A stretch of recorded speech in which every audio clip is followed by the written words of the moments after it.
There's so much. She and another person thankfully gave him CPR up until his last breath when the ambulance got there. A family grieving the loss of their 17-year-old killed in gun violence, and tonight they are searching for answers. Live from Chicago, this is Fox 32 News at 9. Thanks for joining us tonight. I'm Scott Schneider. I'm Dawn Hasbrook. Tonight, Cicero police are still searching for the person who shot and killed a 17-year-old teen as he was leaving school last week. Leslie Moreno spoke to the family tonight. They say the shooting grew out of an altercation that the victim's family tried to prevent. Leslie. Hey guys, good evening. Yeah, the family says a teen was bullied by the alleged shooter. They say they reported it multiple times to the school. Unfortunately, they say nothing was done. Tonight, family is remembering 17-year-old Johanna Darim, a son, brother, and friend. He was reserved. He didn't mess with anyone. He was always in his own world. But we knew the other side of him that was happy and full of joy. He always had a solution for everything and always had a smile on his face. Cicero police say Johan was shot and killed last Thursday near Morton East High School as the day was ending. This is the alleged suspect running away holding what appears to be a gun. Family says Johan was shot twice, in the chest and ankle. They say his girlfriend witnessed the traumatic incident. She and another person thankfully gave him CPR up until his last breath. When the ambulance got there, he was already dead. Family claims Johan had been bullied by the alleged shooter. Concerns were reported, but they say no action was taken. They believe that failure ultimately led to the confrontation. They would tell the school what was happening and asked if somebody could be done about it. They knew a fight was imminent. The school would just suspend them. Johan had just arrived to the U.S. from Colombia 4 years ago. He and his brother planned on enlisting in the Marines right after high school with the hopes of supporting his mom and seeing the world. Family is hoping that by sharing their grief, someone will come forward and help locate the shooter. They are very concerned with the situation, and it's really hard to explain how they feel to see the person who took their child's life is still not behind bars, and there is also fear about retaliation if we speak up. And we did reach out to the district regarding those bullying allegations. We have not heard back yet. As of this evening, no one has been arrested. There is, however, a $5,000 reward for any information that can lead to an arrest. All those details on fox32chicago.com. For now, reporting live here in Cicero, Leslie Moreno, Fox Chicago. All right, let's take a live look outside right now. It's clear, feels pretty good, but boy, is that going to change. Let's check in with Chief Meteorologist Emily Walls. Yeah, it's already beginning to change out there. So previously today, we had high temperatures in the upper 40s, low 50s, way above average. In fact, about 20 degrees above average today. But this cold front, it's going to make a huge difference when it comes to our temperatures tomorrow. So we're already on the backside of that. And then looking forward to your day tomorrow, we're going to have a lake effect that begins to ramp up. So this is more so going to be a northwest Indiana, southwest Michigan issue for those of us that are in northeastern Illinois. We're not going to see a ton of snow, just a couple scattered snow showers. But for those of you in Porter and LaPorte counties, this could be a pretty significant event for you. So in Porter County, where you see this purple shading here, that's a winter weather advisory going into effect tomorrow morning, lasting until 4 a.m. Thursday for as much as 2 to 5 inches of snow. And then over in this pink shading here, this is a winter storm warning for LaPorte County, lasting through midday on Thursday for as much as 6 to 8 inches of snowfall. So very snowy in northwest Indiana. We have multiple rounds of snow for all of us later this week. Those details in your Bears forecast coming up. Chicago Mayor Brandon Johnson going after President Trump and his office for his threats to withhold funding from sanctuary cities. Starting February 1st, we're not making any payments to sanctuary cities or states having sanctuary cities because they do everything possible to protect criminals at the expense of American citizens, and it breeds fraud and crime and all of the other problems that come. So we're not making any payment to anybody that supports sanctuary cities. The president made the comments earlier today. Mayor Johnson says the move is, quote, blatantly unconstitutional and immoral. The mayor says in part, Chicagoans pay billions in federal taxes, and it is far past time that we receive our just due from the federal government. The husband of a woman found dead in a South Loop condo building more than a year ago, appearing before a Cook County judge for the first time this morning. Yeah, Chicago tax attorney Adam Beckerink facing charges accused in the murder of Caitlin Tracy. Casey Cronus is at the Layton Criminal Courthouse with the latest. Adam Beckerink was extradited from Michigan this week, where he was serving time for separate domestic violence charges. This case dates back to October of 2024, when 36-year-old Caitlin Tracy was found dead at the bottom of a stairwell. For 1 year, no one was charged in her death, but that changed a few months ago when a warrant was issued for his arrest. Beckerink, who is 47, is now officially booked into the Cook County Jail, charged with first-degree murder. The couple lived in the South Loop, where prosecutors say Beckerink threw Tracy down the stairs.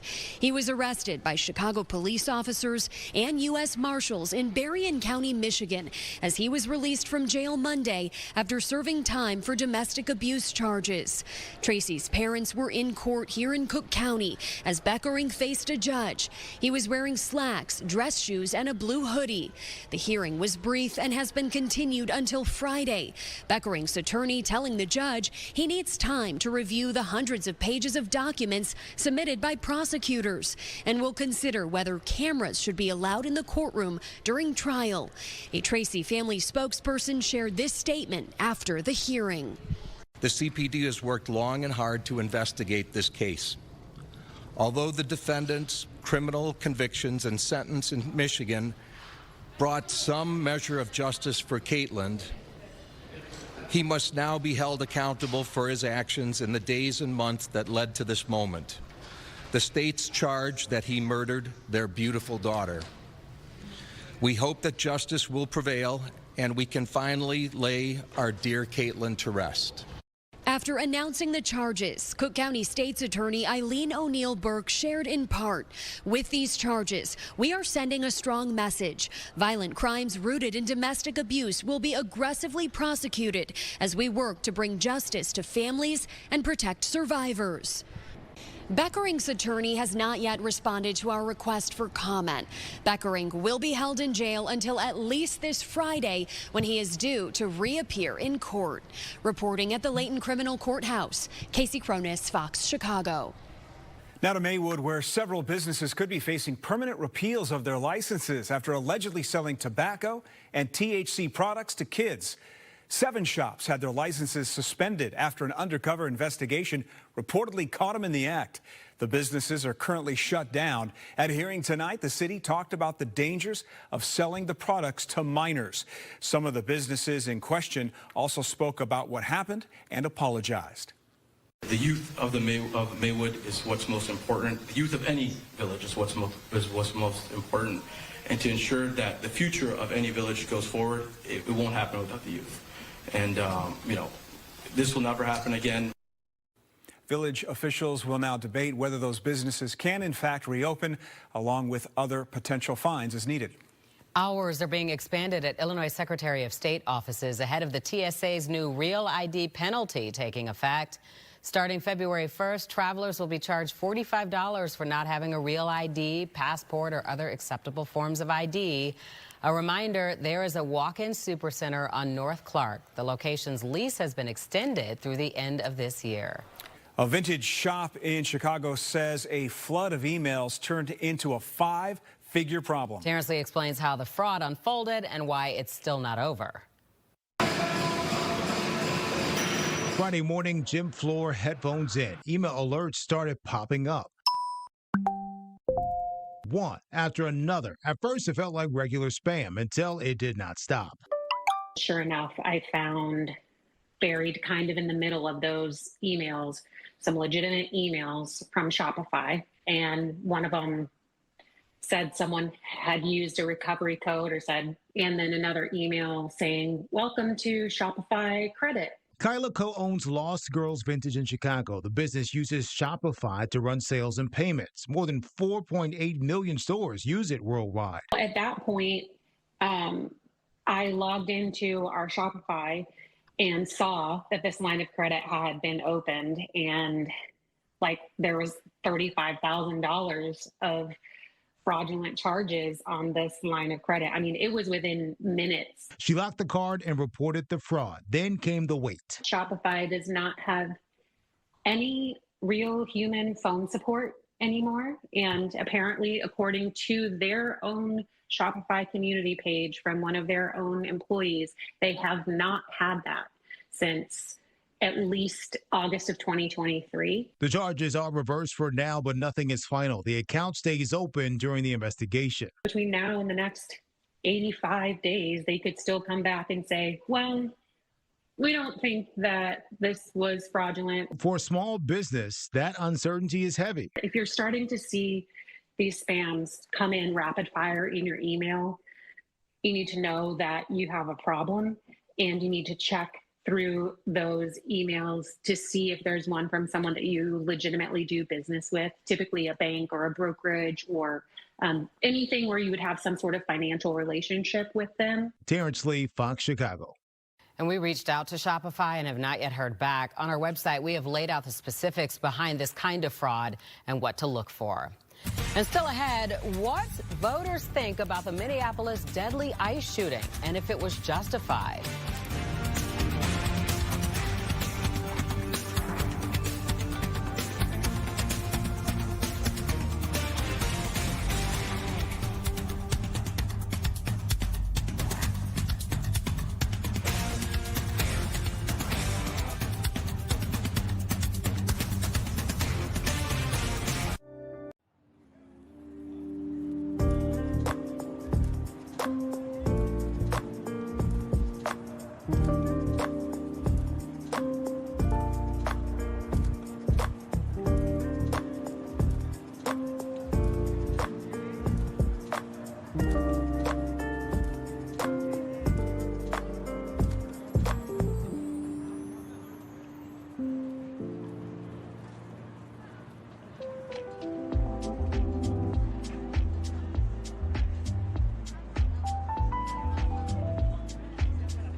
A new poll on the Minneapolis deadly ICE shooting reveals that most voters believe it was unjustified. The shooting happened last week. The agents killed 37-year-old Renee Nicole Good. The new poll released by Quinnipiac University, 53% of people say the shooting should not have happened. 35% say it was justified. 12% did not give an opinion. The poll includes more than 1,000 responses from registered voters.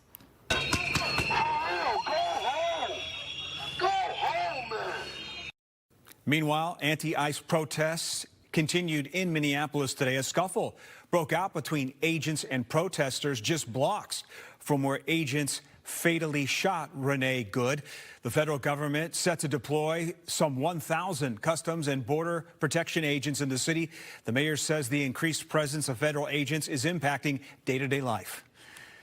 All right, back here at home, let's look live outside, and we've been talking about it all afternoon and evening. It was a great day to be outside, fleeting as it was, because we're heading back to the deep freeze. That's right. So we have a big cool down that's coming our way over the next couple of days, and it's already beginning to start out there this evening. So our temperatures have been dropping over the last few hours. One, of course, because the sun went down, but two, and more importantly, is because we had a strong cold front move through. So your high temperatures previously today, we're running about 20 degrees above normal. So typically for this time of the year, your average highs sit right around 31, 32 degrees, but we hit 52 at O'Hare today. Same thing in Gary, 49 in Merrillville, 50 in Aurora, and made it to 49 degrees in Joliet. Satellite and radar, here's the cold front. So we're already on the backside of that. The wind direction's beginning to change. So with north-northwesterly winds, that's bringing in a cooler air mass for us to work with, and with the lack of ice cover on southern Lake Michigan, even into northern Lake Michigan, this is going to be a perfect recipe for lake effect snow to develop tomorrow and then likely lasting into Thursday. So for northwest Indiana, with that north-northwesterly wind flow, this is going to be channeling those lake effect bands right into Porter, LaPorte County, and then over into Berrien County in southwestern lower Michigan.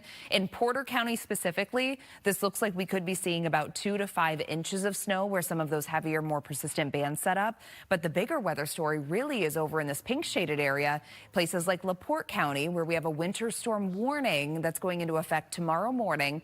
That's going to last until midday on Thursday for as much as 6 to 8 inches of snowfall. So for those of you in this region, or if you're going to be traveling through parts of northwest Indiana, specifically Porter, LaPorte County, and then over into southwestern lower Michigan, you're going to be dealing with, at times, treacherous travel, because we're going to have very limited visibility with some of those heavier snow bands that are going to be developing. Now, elsewhere, we're not going to see much in the way of snow at all. We'll have a couple scattered snow showers out there tonight. Same thing early tomorrow morning. But then through the day tomorrow, it's all going to be focused across northwest Indiana. Notice how we're even breaking into some sunshine over to our west, over in northeastern Illinois. So we're actually in pretty decent shape, but it is going to be cold.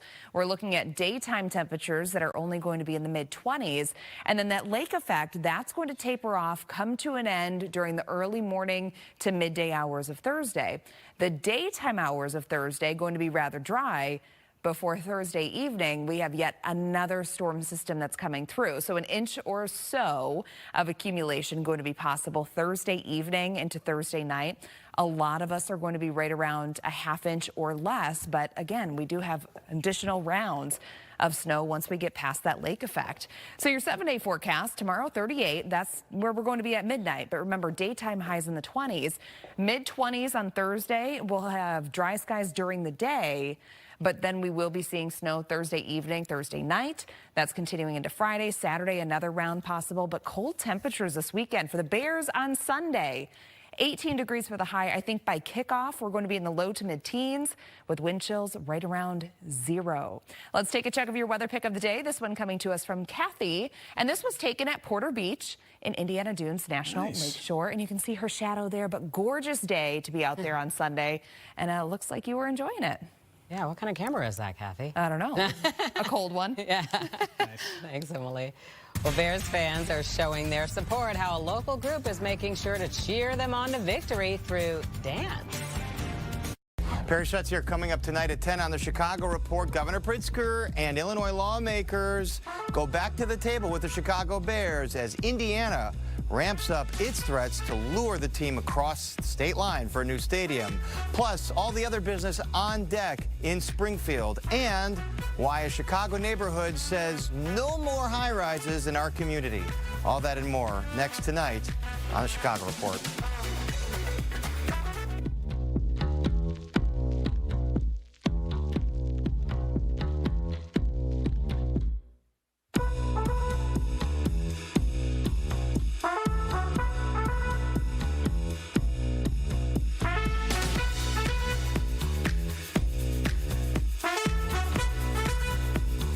Sponsored by...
Excitement building for the Bears playoff game this weekend. A local school is showing their support today. Women from St. Benedict the African Parish in Chicago hosted a Jersey night with their soul dance group.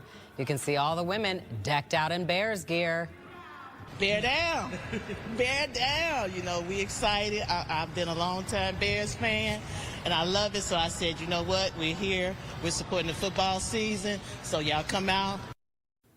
The group began more than a year ago as a weekly gathering with about 5 women. It has now grown to about 60. Nice. Trending right now, a pair of Humboldt penguins at the Brookfield Zoo Chicago have new names. We introduce you to Skipper and Rico, 2 of the penguin characters from the Madagascar movies. People could have selected Elizabeth and Darcy. These are characters in the classic novel Pride and Prejudice. But you can catch Skipper and Rico at the Living Coast inside the zoo. Keep it right here. One final check of the forecast straight ahead.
Bears coaches spending their day game planning a way to defeat the NFL's best offense. Rams QB Matthew Stafford led the league, throwing for 4,700 yards, 46 tutties. He's a front runner for league MVP and is teamed up with one of the game's best coaches, Sean McVay. I think there's a belief that they've established.